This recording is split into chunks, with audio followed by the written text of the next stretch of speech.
Good evening and a very warm welcome to Television Tonga's news package for tonight. Making headlines, the IRENA General Assembly in Abu Dhabi, which is attended by the Prime Minister, Lord Duvano, raised a need to review hikes in electricity tariffs. Free Church of Tonga presents its donation to Hapai today, and a 24-year-old girl who was on the run in New Zealand for 3 months deported to Tonga after being alleged of embezzlement while employed by Westpac Bank of Tonga. These are more stories later on in this bulletin. I'm Fatai Whaingaa with your news for tonight.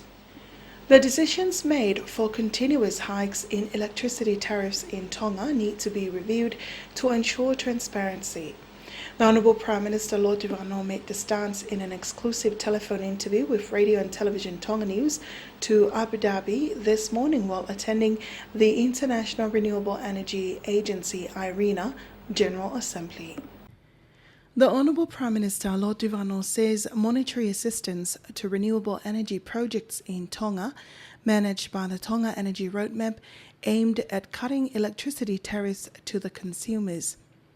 This includes installing of solar energy in Tongatapu and the Outer Islands to help cut costs, but hikes in electricity is on the rise.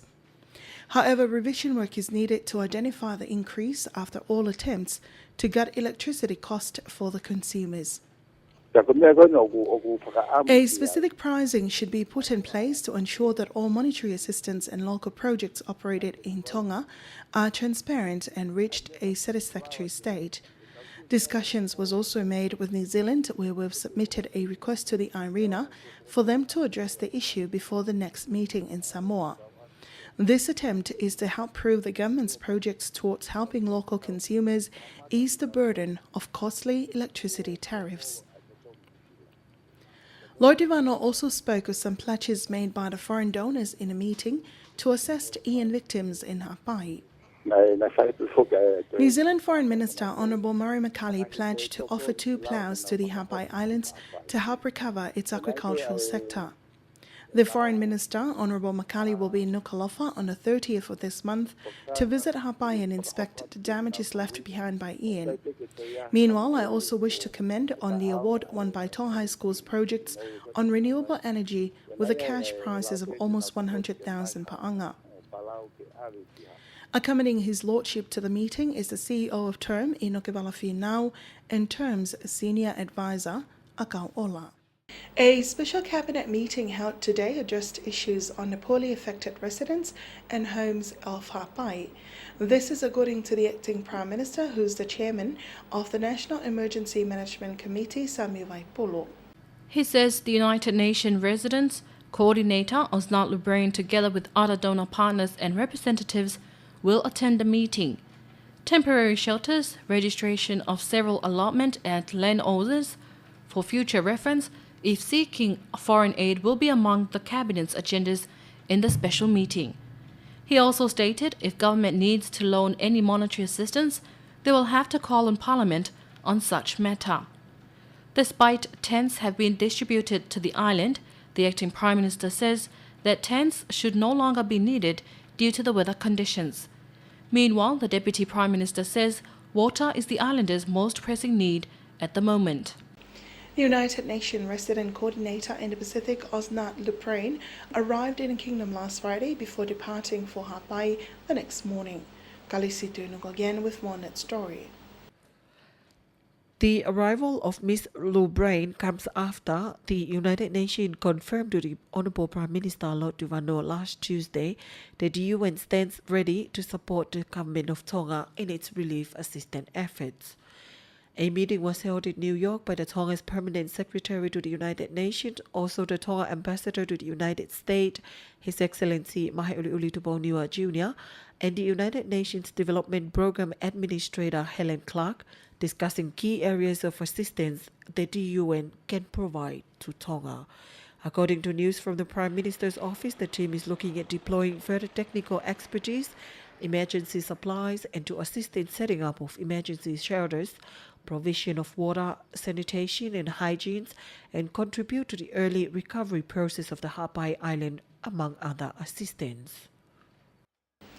About 75% of the Hapai residents, together with 86% of homes on the northeast of the island, were badly affected by Tropical Cyclone Ian in Hapai.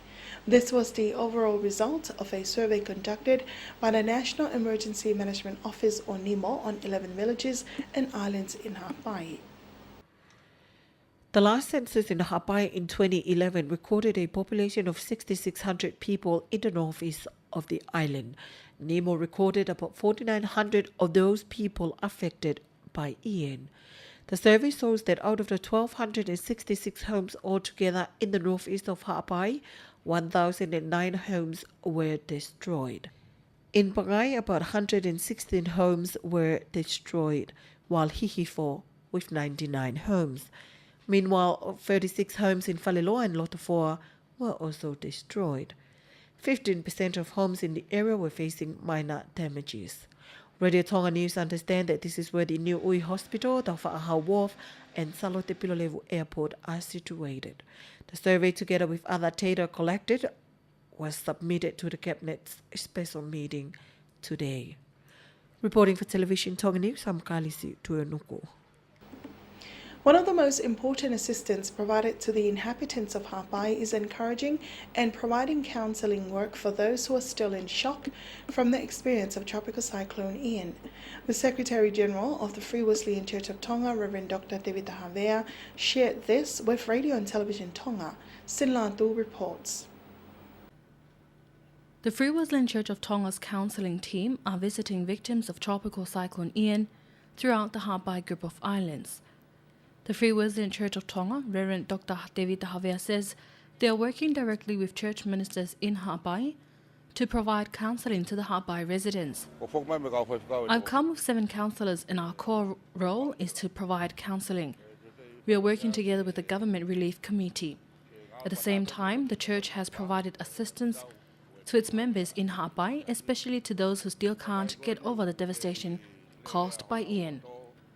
We will visit the people and provide counselling to strengthen their spiritual lives, provide medical help and much more. Cyclone victims shared with Radio and Television Tonga News of the horror they experienced when the storm struck the island. I can't explain how scary the cyclone was. I've never seen a cyclone like this, nor seen such devastation as a result of it.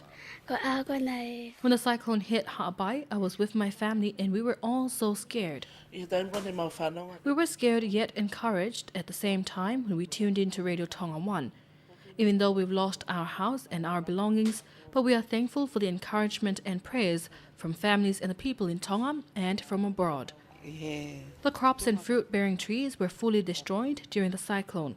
There's no more breadfruit, mangoes and bananas.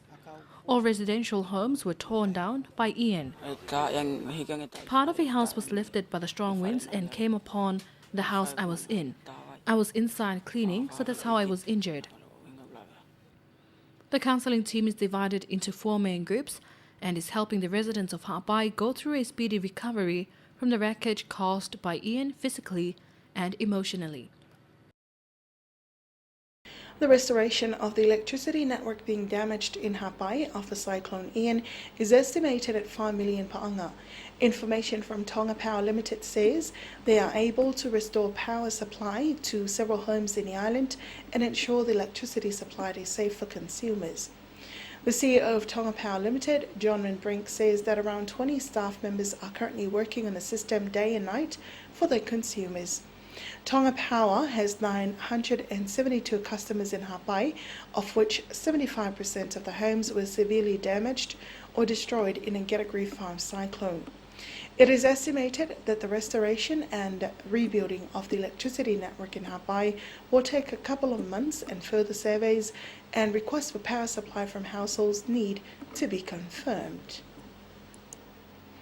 A group of 25 carpenters from the Roman Catholic Church Diocese of Tonga and Niue has departed for the Hapai Group of Islands today to provide carpentry assistance to the local residents after their homes were wrecked by Tropical Cyclone Ian.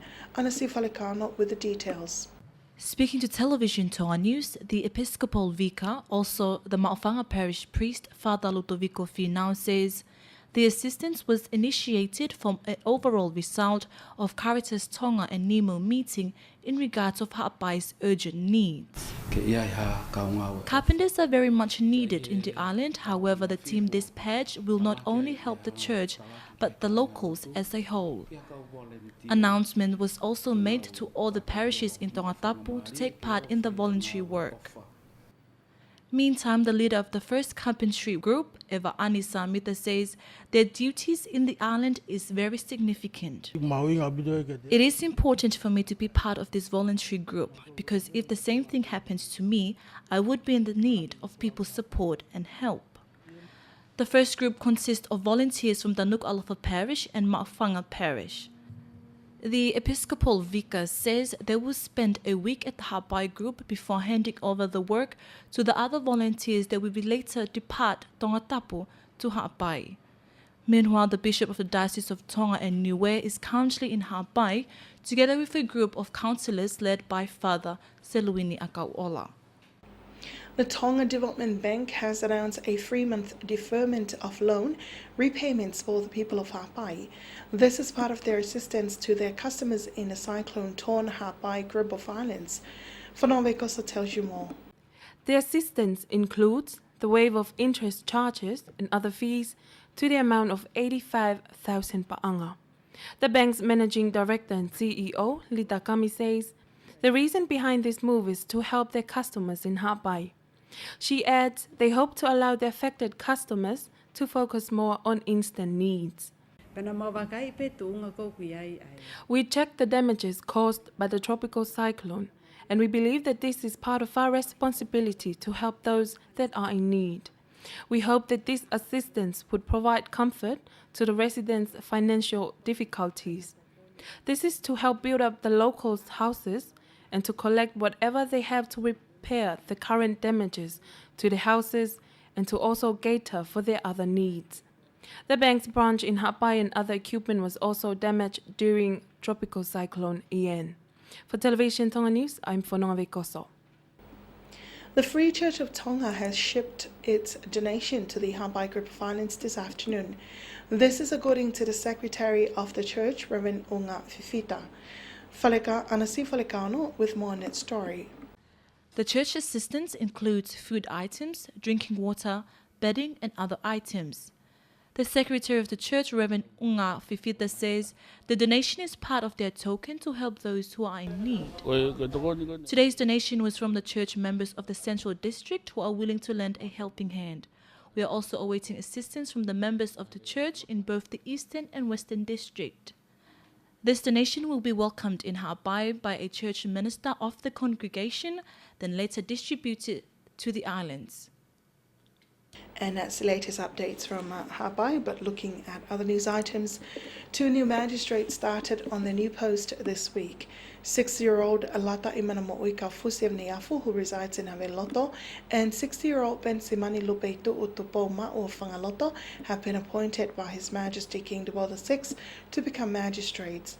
They took an oath before the Lord Chancellor, Harry Walken, at the Chief Justice Nuku'alofa on January 18th, last Friday. Latai Manamo'ika Fusi has been a law practitioner for more than 10 years, while Bensimani Ma'o has served His Majesty's Armed Forces as a lieutenant commander before being appointed to the new post. A 24-year-old girl was deported from New Zealand last Saturday, January 18th, after on the run for more than 3 months. Kalistu Nuku tells you more. Helen Edward Dinavio Fasmoyafi was deported to Nuku'alofa after being alleged of theft, falsification of documents, and embezzlement while working at the Westpac Bank of Tonga. According to Inspector Devita Fifita, her deportation is an outcome of a joint operation by Tonga Police, New Zealand Police, and the New Zealand Immigration. Miss V was arrested on January 15th by the Immigration New Zealand and remanded at Manukau Police Station before being deported to Tonga. She is still in custody and will reappear at the Magistrate Court next Monday after recommendation was made from the prosecutor yesterday to keep her in police custody for interviews and other reasons. Miss V left for New Zealand on July 23rd before a complaint was made against her on July 29th. A warrant was later issued to arrest Miss V on October 14th. She has been accused of embezzling around 8,000 per anga. It is alleged she transferred money from the Westpac client account into her private account, then later withdrew that amount of money for personal use.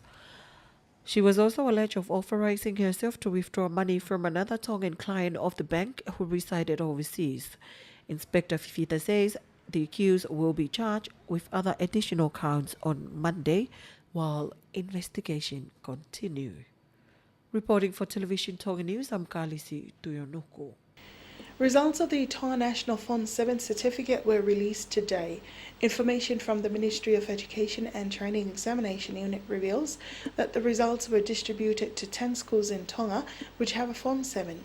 Television Tonga News contacted the schools for the details of these results, but to no avail. It's hoped that this information will be released soon on television and radio Tonga News as soon as it's released from the ministry. And that's the local news. Stay tuned for the latest in sports with Sinila To.